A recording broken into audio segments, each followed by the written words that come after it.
네, 안녕하십니까. 오마이TV 시청자 여러분. 또다시 김지현입니다.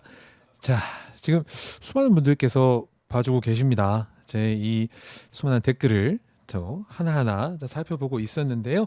자, 어디서 이 방송을 보고 계신지 좋아요, 구독 설정, 알람 해주시고 또 멤버십도 있습니다. 이 모든 것들은 사랑입니다. 자, 이런 부분들도 잘 챙겨주시면 감사하겠고요. 자, 이제 저희 오마이뉴스의 1호 기자죠. 이경태 청와대 출입 기자에게 이 청와대 소식을 한번 들어보도록 하겠습니다. 자, 지금 전화 연결이 되어 있습니다. 이경태 기자님 안녕하세요. 네, 안녕하세요. 이경태입니다. 네, 어떻게 주말 잘 보내셨습니까? 네, 잘 보냈습니다. 주말에 어제 바쁘셨죠?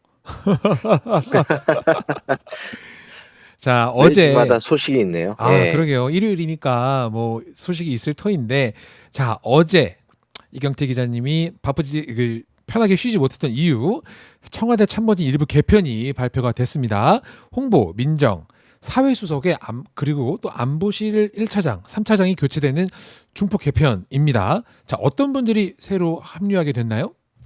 네, 홍보소통수석에는 연합뉴스 정치부장 논설위원을 거쳐서 사장직까지 역임한 성기용 전 대표이사, 그리고 민정수석에는 김앤장 법률사무소의 한찬식 전 검사장, 사회수석에는 민주노총 수석 부위원장을 지낸 김경자 우석대 개건교수가 임명됐습니다.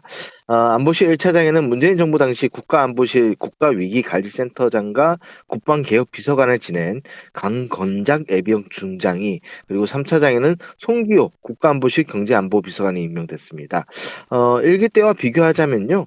학자 출신인 문진영 사회수석 후임으로 노동운동가 출신의 김경자 수석이 배치한 것, 그리고 안보실 1차장에 전작권 전환 등 국방개혁 로드맵을 담당했던 강건작 중장을 내세운 것이 좀 앞으로 노동 국방개혁에 더 힘을 쏟겠다, 좀 더 현장 밀착형 참모를 내세웠다, 이렇게 볼 수 있을 것 같습니다.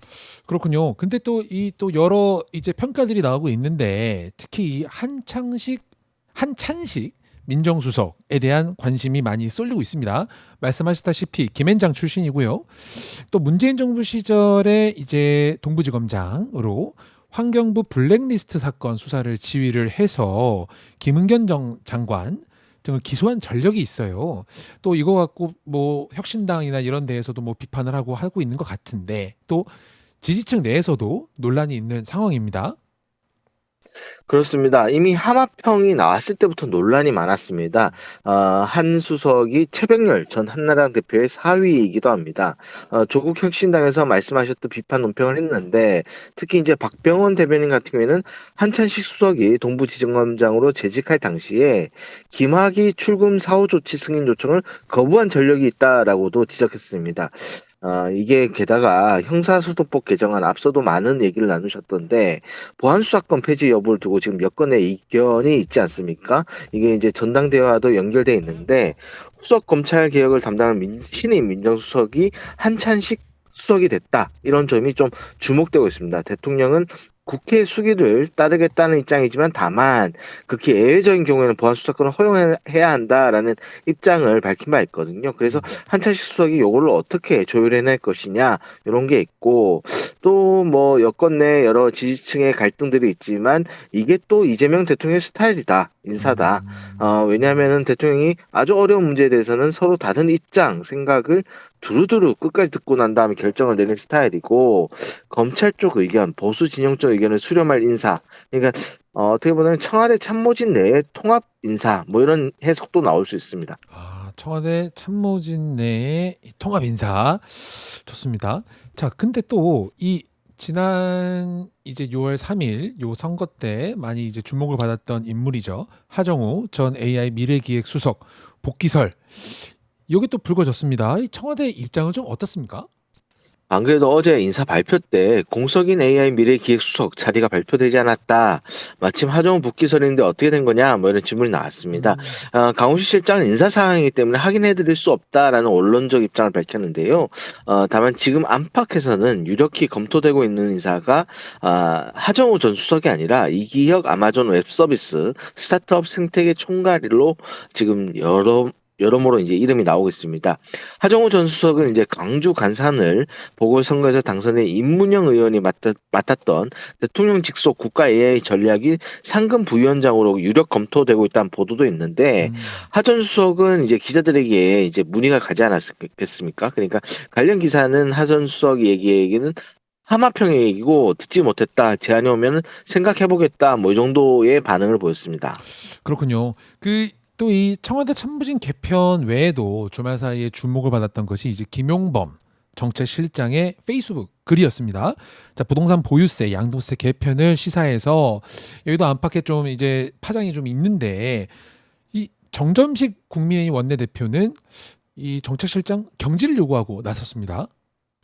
네, 그렇습니다. 사실 7월 말 예정된 세법 개정안에 부동산 보유세 양도세 정상화에 대한 내용이 담길 거라는 거는 대통령이 취임 1주년 기자회견 때도 직접 시사했던 부분이라 새롭지 않은데 국민의힘이 좀 과하게 반응하고 있다라고 음. 판단됩니다. 아무래도 이 부동산 민심을 자극할 수 있다. 세금 폭탄론이 또 하나의 정치적 무기가 될 수 있기 때문에 그런 것 같은데요.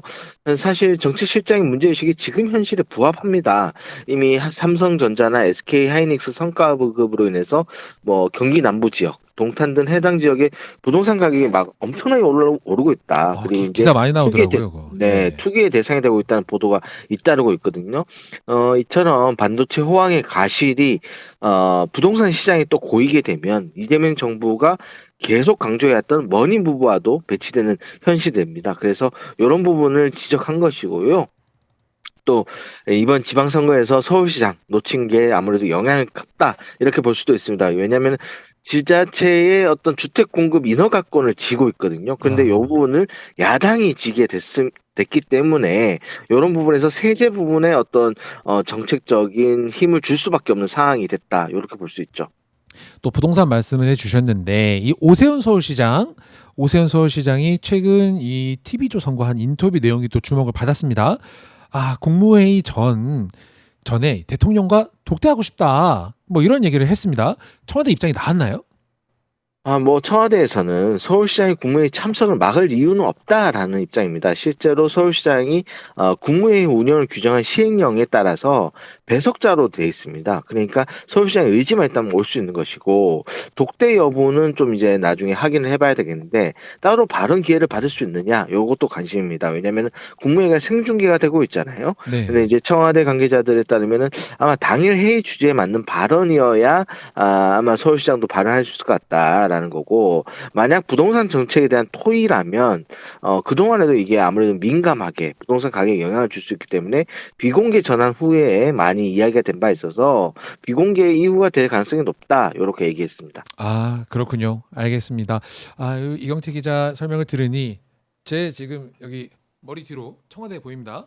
네, 청와대 이슈가 한눈에 한귀에 들어오는 것 같습니다.